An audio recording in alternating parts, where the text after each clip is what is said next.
So, hello to everybody. A warm welcome to all from Active in Redbourn for this week's Community Newsbite, a mix of news, entertainment and items of interest. You're probably wondering, who's this strange voice that we're hearing this week? Simon's having a couple of weeks off, so Chris Emmel and I are standing in for him. So you'll have to put up with my good self for the next 40 minutes. My task is to host an action-packed 40 minutes. Just to paint a picture of what's going on in the Hickmott household, you may not realise that the person behind the scenes who we fondly call our IT director and producer is my wife Olive. So she's at one end of the house and I'm at the other, and I've got two golden retrievers protecting the front door, and they will bark furiously at any intruders, and I hope, fingers crossed, that doesn't happen.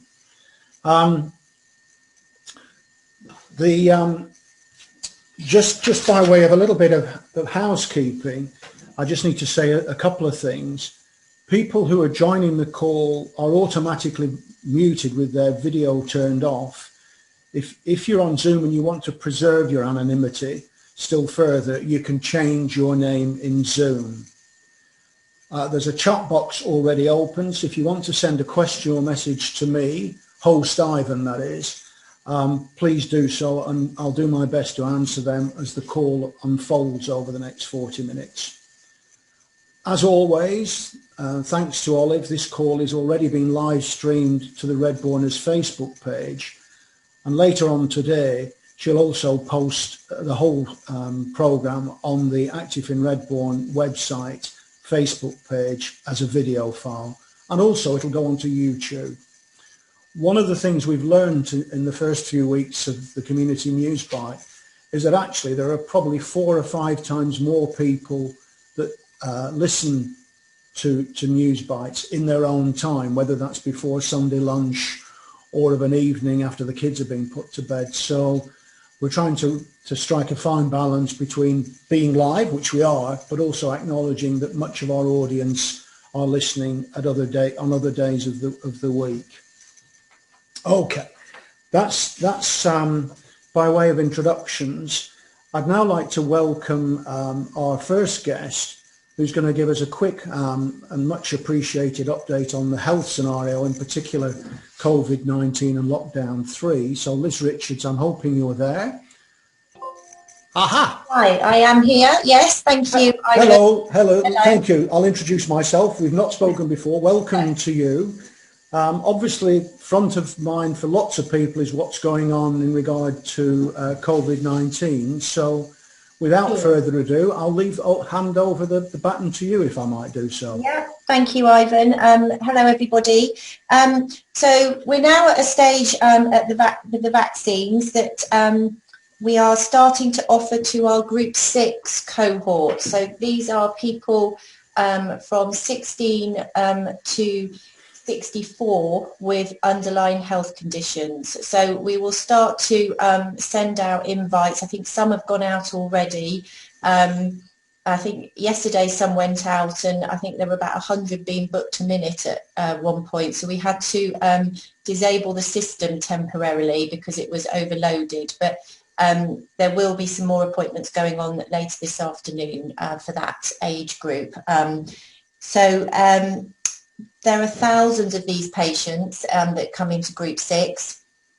So there is going to take a little while to get through those groups. So if you get an invitation and you go on and you click the link and you can't find an appointment, please keep going back to it every now and again, because more appointments will keep coming on as the vaccine supply permits us to put them on.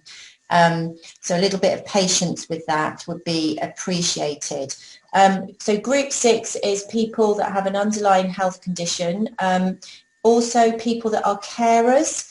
So unpaid carers are able to get a vaccine in this group as well.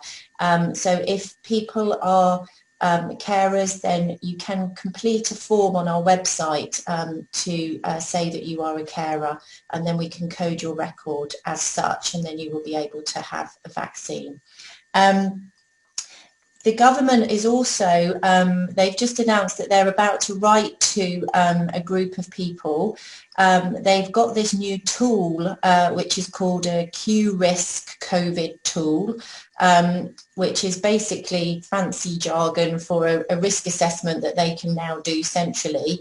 And from this, they've identified a new group of patients that they think should be shielding.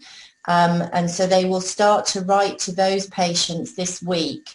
And so if you get one of those letters, it's from NHS England, it's not from the surgery, but we will be informed that you are in this group and you will be advised to shield. And as such, you will be called for your vaccine quicker than you might have been done otherwise. I don't know what sort of conditions go into that. We haven't been given that information, but just to say that some people may get a shielding letter now, which they might think, why am I only just being told now? And it's because they're learning about things to do with COVID all the time, and they've now done a further risk assessment and think that there are some extra people that should be in that group.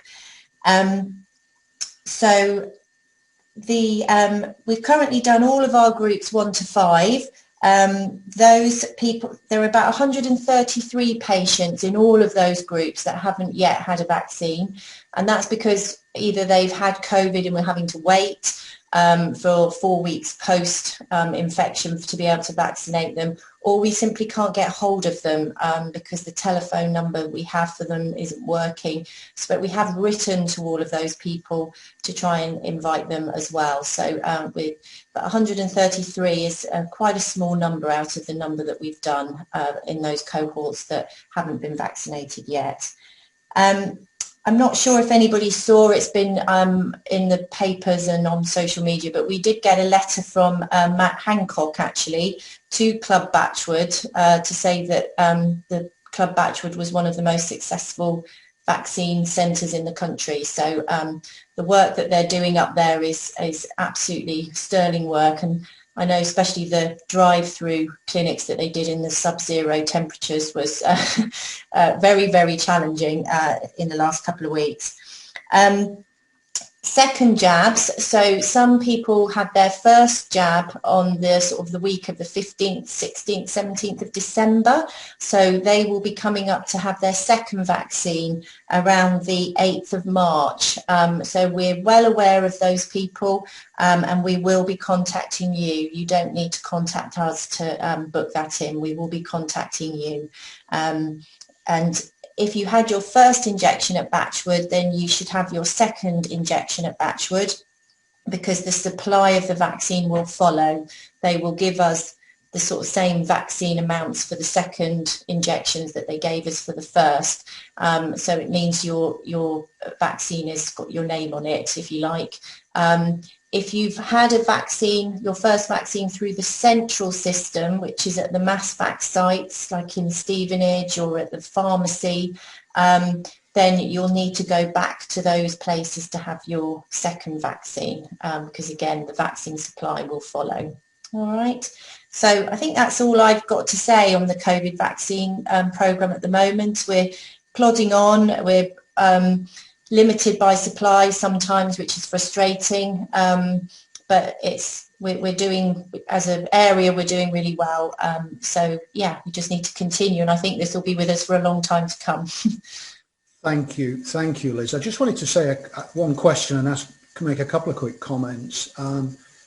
I can't think of a logistics exercise that the country's ever undertaken, I can't think of a single person who said to me, something's wrong with it. You know, it is extraordinary how everybody's showering praise on the vaccination programme. So to the extent to which I'm representing a common view, I suspect I am. I'd just like to say thank you.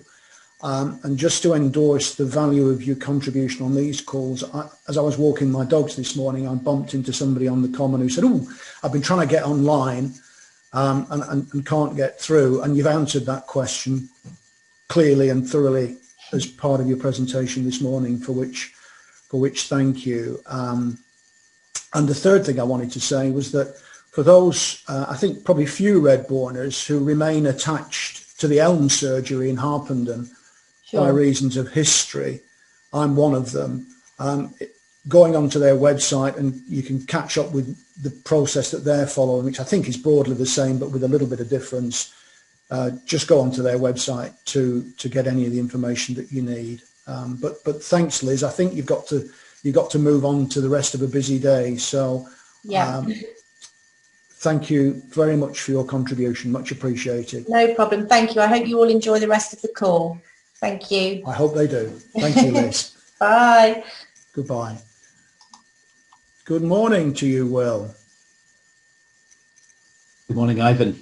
Hello. Hi, how are you doing? I'm doing fine. I was thinking about how I might introduce you. Over the months, I've enjoyed your wisdom and insight, your knowledge of everything that you could possibly imagine, whether it's John Keats.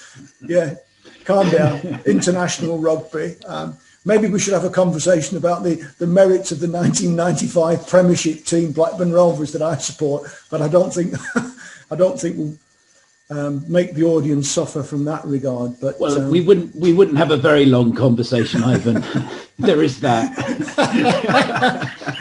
But anyways, it's always a treat to hear from you. So I think I'll just say the floor is yours, and be, as always, be really interested to hear what you want to share with us this week.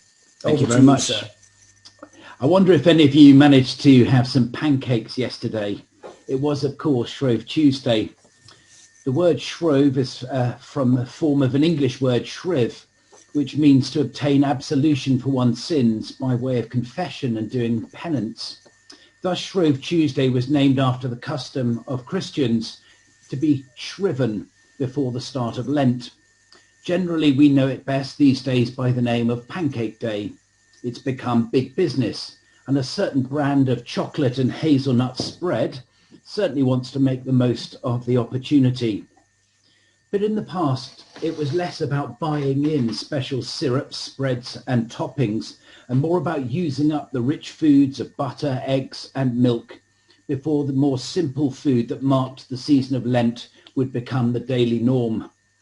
I'm sure that some people still do mark the season of Lent by giving something up. I guess it's a bit like the church equivalent of a New Year's resolution. And for those of you who didn't do very well in January, here's a chance for a second bite of the cherry. Not that cherries should be on the menu. Well, good luck if you've given up something. Today, Ash Wednesday, is the first day of Lent, so you've got another 39 days to go. But too often Lent can become a time of dull introspection and gloominess as we try and stick to what it is that we've given up. It can all be a bit grim and inward looking.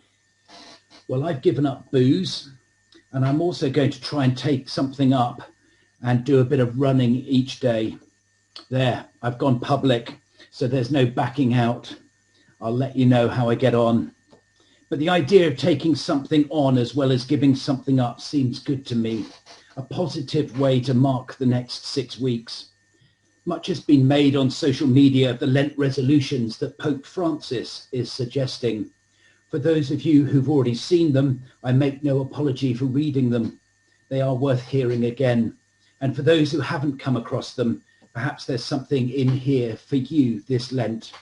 Pope Francis says this: do you want to fast this Lent? Fast from hurting words and say kind words. Fast from sadness and be filled with gratitude.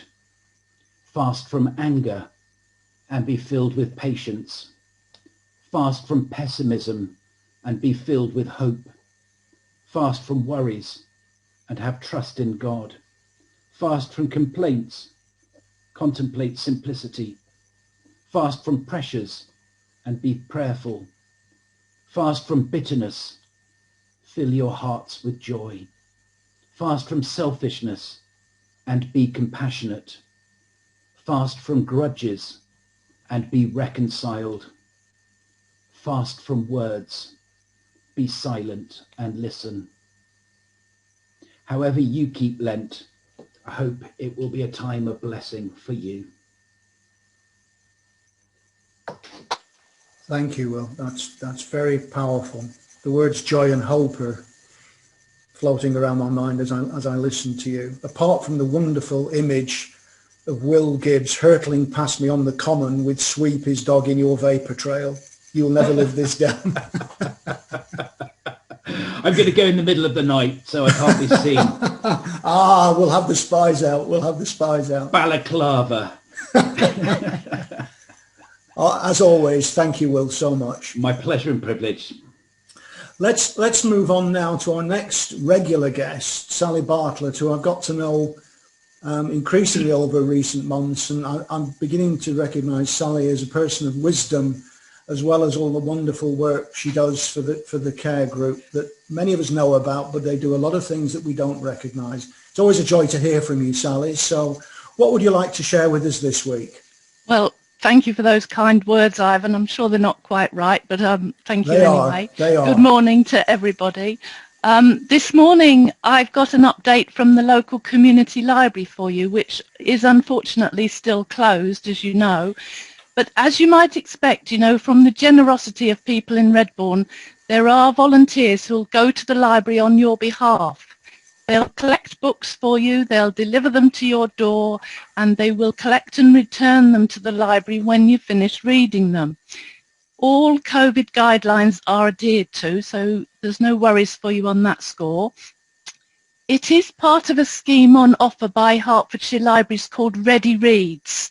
And what happens is that you choose a theme, such as historical, adventure, crime, science fiction, fantasy. There's several non-fiction themes too, and there's also books in large print, so it's a really good choice. Now, the volunteers are Leslie and Bernie, and they can also give you any help you might need to register for this and to make the requests. Now, their contact details will be in the next newsletter, or you can actually call the care group for their details now. So I think it's a wonderful offer, and I really do hope that many of you will take advantage of the opportunity. So happy reading. I probably should have dug out my I Love Libraries t-shirt, but I didn't. But thank you anyway. So thanks very much, Ivan. Pleasure, Sally, and thank you. One of the features that we try to bring to this Wednesday morning call is new news, and that you've delivered big time over the last couple of minutes. So thank you for that.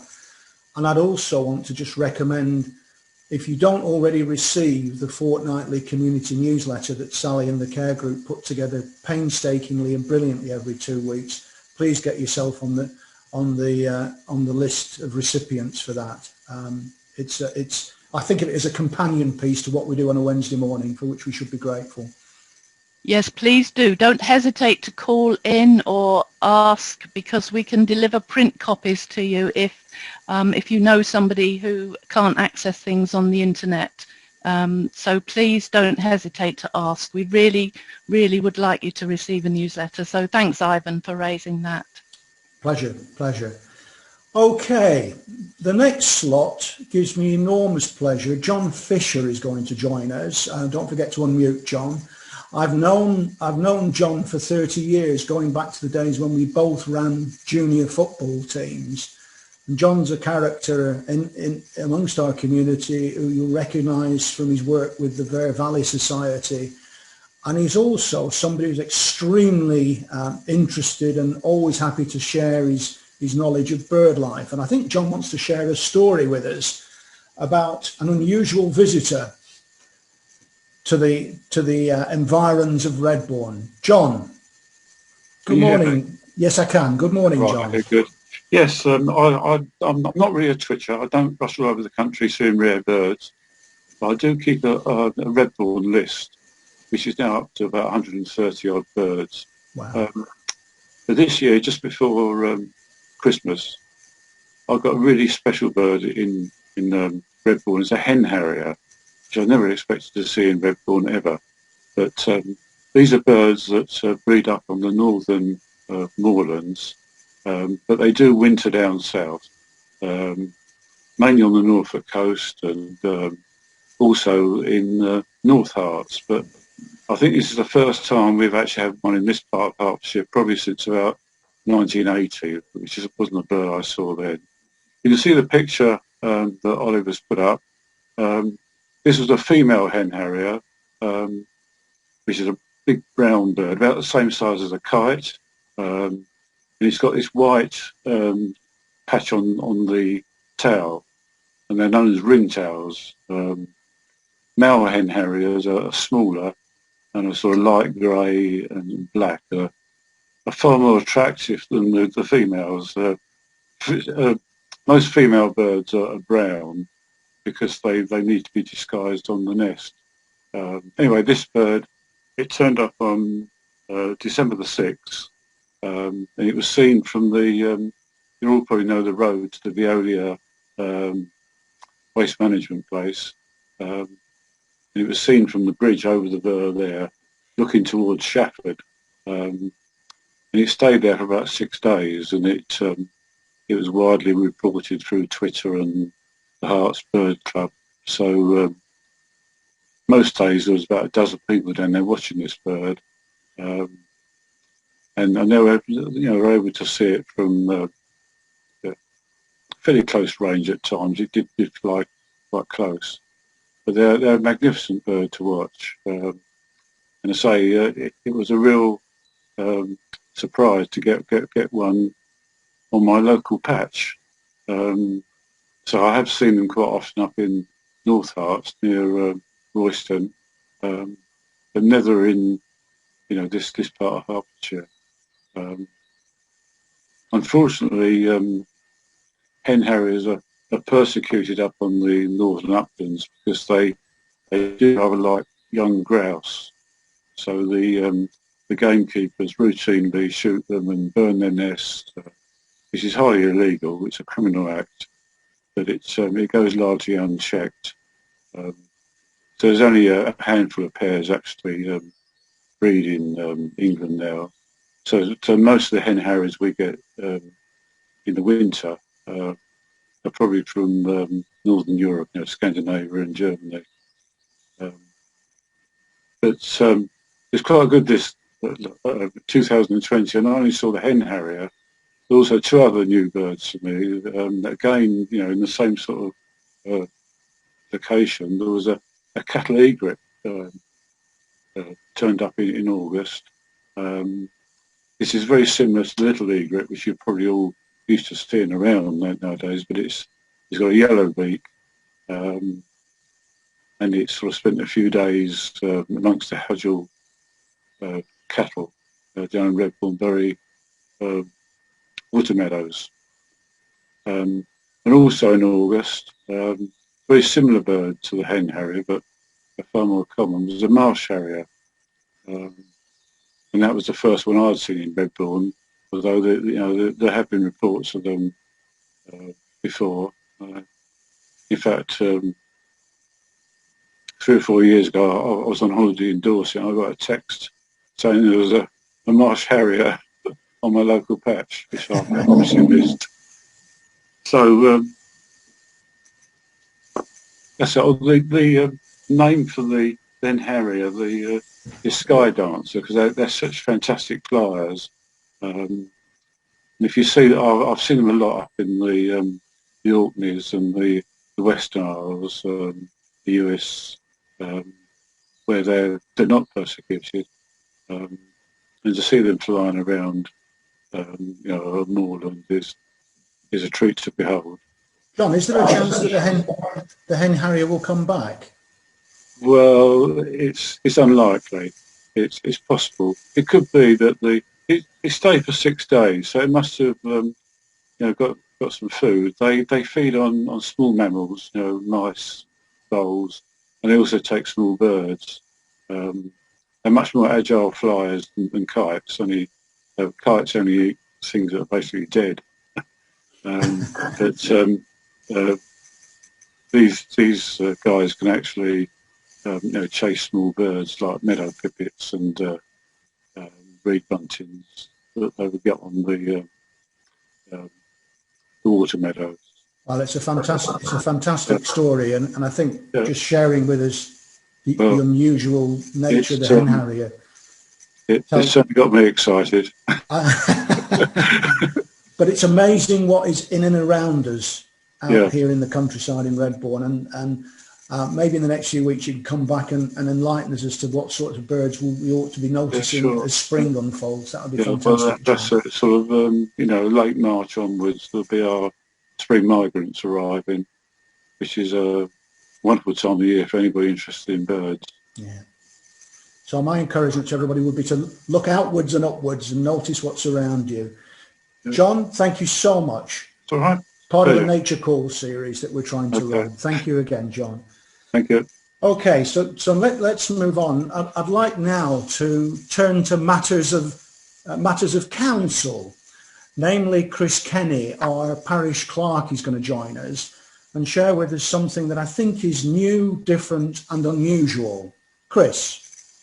Morning. Thank you for inviting me, John.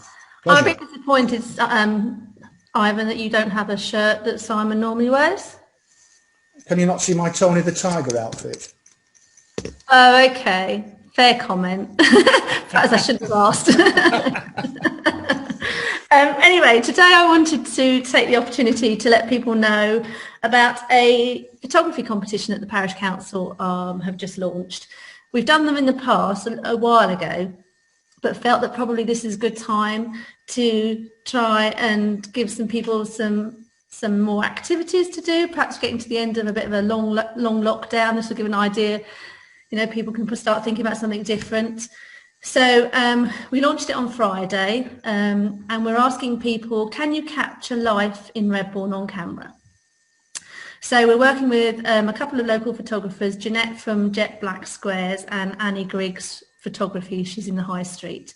You don't need a fancy digital camera, a smartphone. The photographs you can take on cameras, actually some of them are as good as digital cameras. So you don't need to. That doesn't need to stop you from entering.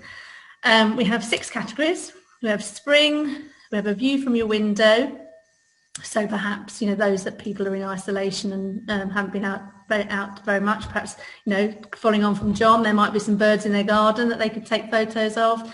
But also the other categories are environment. There's also pets and wildlife. There's also local agriculture and local architecture. And then the last one is Small World.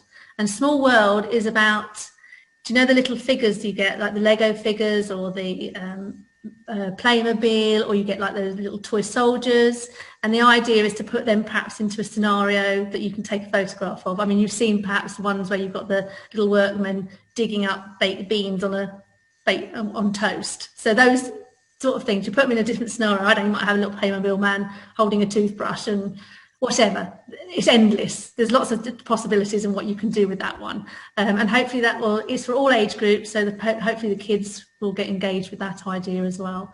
It closes on the 1st of May, so there's plenty of time. The winners will be announced at our annual parish meeting on the 11th of May, which will be a Zoom meeting. The terms and conditions are on our website. There's a quick link button which says photography competition, so it tells you the format for each photograph needs to be in and how you send it in.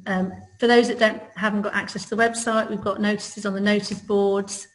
We've also got an Instagram account that we've just set up. We're getting into the 21st century, so perhaps people can look at that and follow us. And there's going to be prizes for the winners. With the winning photos, they'll be put on the cover of the Redbourn News. So your photo will go global within Redbourn anyway. So we want as many people to join the competition as possible. Hopefully it's some bit of lightheartedness that people will enjoy. Thank you. Thank you, Chris. That's wonderful. Get out there and be creative. Enjoy what's around us, what we should all do. That's fantastic. And I'm delighted that the Parish Council's leading the initiative along with local specialist photographers. That's superb. Well done.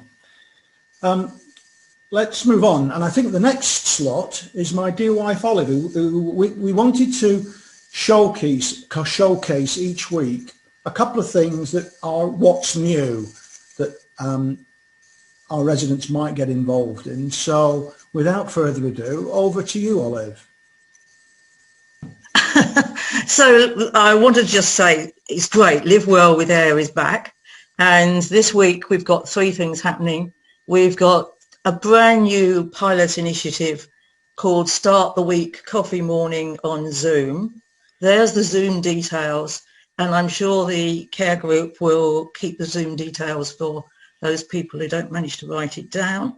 The number for those on audio is 842-0937-0548, and the password is 792537. Gosh, it looks like a Redbourn phone number. And the idea of that is just to get people together on Zoom, no agenda, just for a chat and a cup of coffee, basically. So that's what we're doing. That's what we're trying during this month. We start not on Monday, we start on Monday week, which is the 1st of March, if I'm not mistaken. I'm also delighted to have Lucy Hurley back. She did a lot of yoga workshops for us during lockdown 1, and she's back doing a yoga for pregnancy, which is 11 o'clock on Facebook on Active in Redbourn. Do tell any other pregnant mums if you know of them, because Lucy is absolutely great at gentle yoga. And thirdly, dog training. We had quite a success with the attendance at our first step 1 dog training. That's 11 o'clock on Thursday morning on Facebook on Active in Redbourn. And step 2 is identifying commands and teaching your dog commands. There were so many new dogs in the village, we thought it would be a good idea. We've got 3 more steps for the next 2 weeks. So all of those you can access via Active in Redbourn on Facebook and via our YouTube channel after the time. So thank you very much. Thank you, Olive. Let me just add one point. What's new today is showcasing some of the things that what Active in Redbourn and the care group are initiating. But what's new is really for everybody. So if you've got something that could be described in 30 seconds, please let us know and we'll include it in this slot. Moving on, one of the other things that we've looked to introduce is a thing called Redbourn Recommends. And rather than try and describe it, we want it to be something where anybody from across the community can just share something that they've really enjoyed that they think others might appreciate, whether that's a book, a piece of music, a film, a poem, you name it. So we've got 3 illustrations that come from the community that we want to share with you this morning. And each time it'll be a short audio.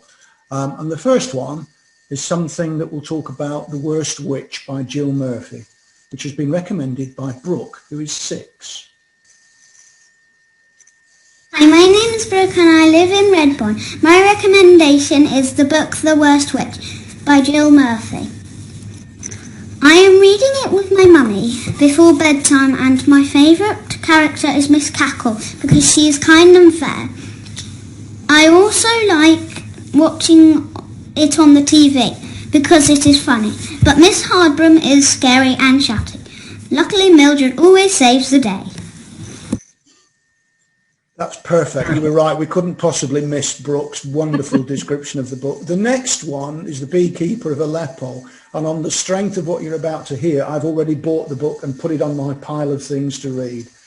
Good morning, everyone. My name is Bernie. I'm a volunteer with Redbourn Community Library as part of the steering committee there.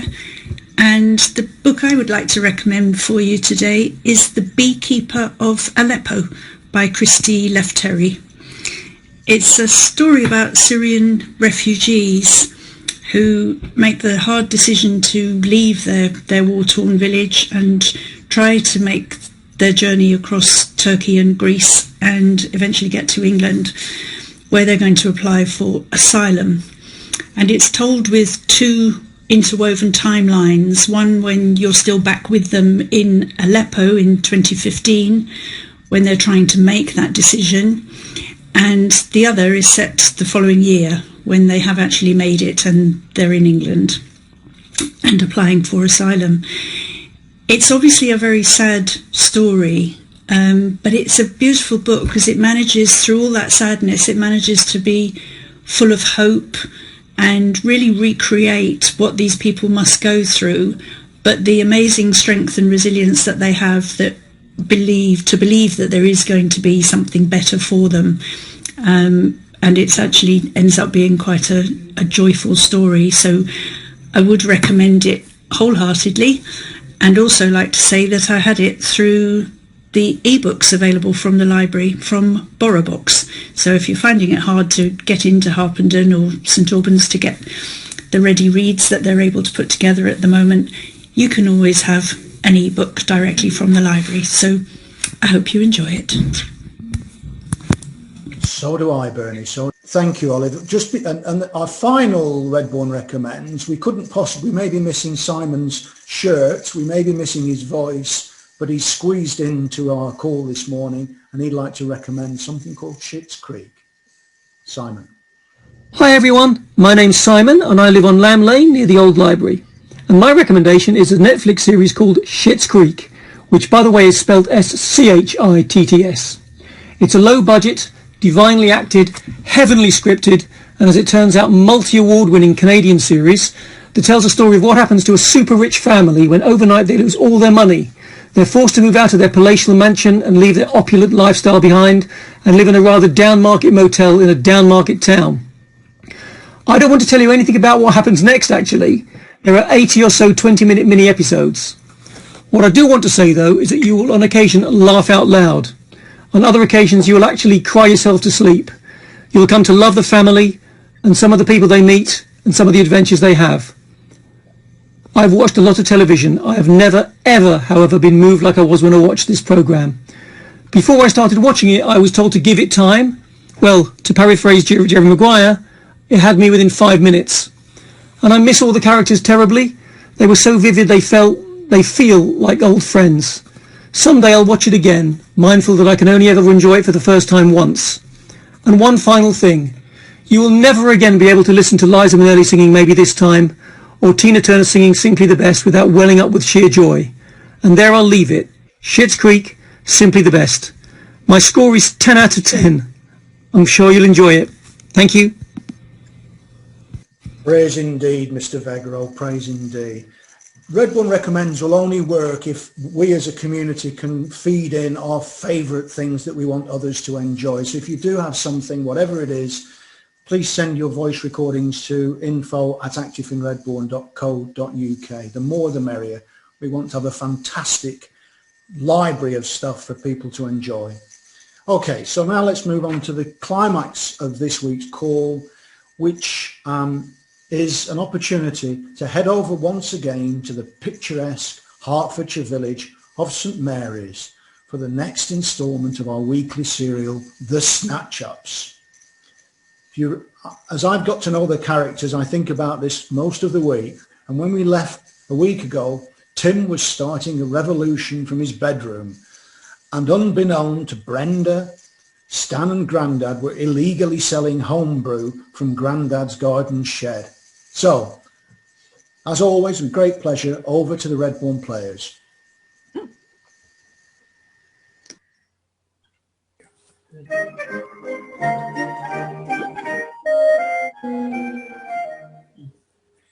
Crikey, Brenda, what are you wearing? It's enough to put a man off his cornflakes. It's my old leotard, but I must have put on a bit of weight since I last wore it. It don't seem to cover the lumps and bumps quite as well as it used to. But why are you wearing it? Because I thought it was about time I took some exercise. Active in St Mary's are always going on about the benefits. I used to go to Extend every week before lockdown, but that's not possible now, so I've been doing the Joe Wicks 20-minute full-body workout. It's supposed to make you feel physically and mentally better. And has it? No. What it's actually given me is a hot flush, heartburn and a wedgie. But I'm going to persevere because I'm following your example. Since you and Grandad finished clearing out his garden shed, you've been out every day walking around the village. Yes, we've been volunteering to make essential deliveries. Well, I'm not sure what those deliveries are, but at least you're getting out. Grandad really misses his regular roll-ups at the bowls club. Everyone there is so friendly and welcoming. They even have their own name for him. They call him Number 2. Well, that's not very nice. It might be a bit of a pain in the arse sometimes, but there's no need for that. No, that's his position in the team. He used to be a number 1 and now he's a number 2. They've still never forgotten that time he went for a backhand draw, shaved the blocker, kissed the jack and ended up with a dead end. I always said it was a strange game. Morning, Mum. Morning, Dad. Phew, I'm back from my run. The local running club, Run St Mary's, have been so encouraging since I joined, even though I'm just a beginner. Did you know that running burns more calories than any other mainstream exercise, and it's one of the best activities for good health? It also helps relieve the stress of not being in school by improving my mental well-being. In fact, I'm thinking of trying a half marathon. Yeah, I tried one of those once. I liked it so much I ate the whole bar. Right, I'm off to help Grandad. I can't help thinking your father's acting a bit suspiciously, Jane. All this selfless volunteering just isn't like him. I think he's up to something. Oh, how do you mean? Well, on Valentine's Day, he bought me flowers, chocolates and a new necklace. I'm usually lucky if I get a pair of cheap socks at Christmas. And where's he getting the money from? That's what I want to know. Well, I hope he isn't involved in some dodgy business venture again. Do you remember that pyramid selling scheme he got involved in? Yes, although goodness knows why he thought that anyone round here would want to buy any pyramids. Well, hopefully it's nothing to worry about, but just in case, we'll all keep an eye on him. Oh, by the way, how did Phil Tibbs get on in the semi-final of Britain's Got Talent? They made it to the final. Oh, it was fantastic. Everyone was on the edge of their seats. Imagine someone from St Mary's in the final of a major television show. And Sweep's amazing. A singing labradoodle, who'd have thought it? They should go on Songs of Praise as well. Well, why stop there? They could be Britain's next entry in the Eurovision Song Contest. We might actually stand a chance for once. Oh, well, right, I'm off for a shower now. Oh, just in time by the looks of things, as Tim's finally decided to get up. Mum, guess what? 100 people have viewed my blog. Well, that'll teach you not to close the curtains. But don't you see what this means? It means that there are lots of other people out there who feel the same as me about the need to save the planet. We just need to get our message across. Maybe we can use my court case to give the whole issue greater exposure. Well, don't go making things worse.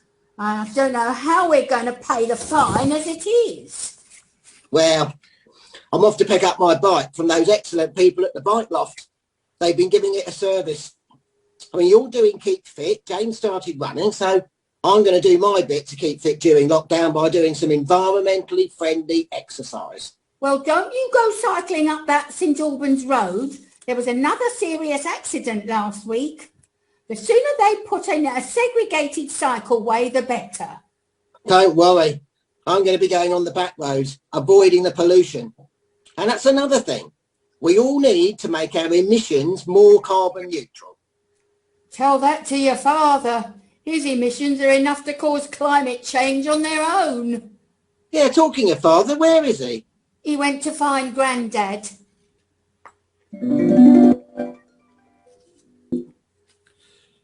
There you are, Grandad. I've been looking for you all over. What's the matter? Why are you looking so flustered? I've had a fall. Well, I told you to have those trousers seen to. I was showing her the inner workings of my polytunnel when she slept and accidentally kicked my begonias. Oh, that sounds painful. What happened? Now, she put them in a vase on the mantelpiece. But that's not what I came to tell you. We're in trouble. I've just had a heated exchange with some of my bowls mates. Oh, surely they can't have a problem with their number 2. Well, actually they have, and in more ways than one. They and everyone else we've sold beer to in the last couple of days has got severe stomach cramps and diarrhea. We were running low on supplies, so I bottled some of the new batch a bit early. I thought it'd be all right, but the yeast obviously hadn't fermented properly. The health centre's been completely overwhelmed. But how do they know it was us? Can't we just say it was a bug or something? I've tried that, but it's a waste of time. They know it was us because it's only affected the people who drank it. Well, how come we haven't got it? We've been drinking that special beer we brewed for ourselves. What, the Snatchups Old Skull Splitter? Yeah, that's the one. So what now? I don't know. We've just poisoned half the village and they've threatened to involve the police if we don't get them their money back. What are we going to do?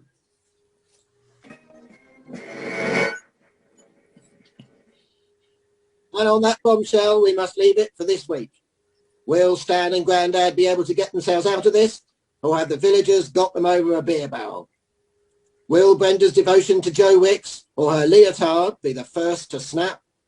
And will Tim's blog get more views with the curtains closed? All will be revealed in the next week's exciting episode of The Snatchups.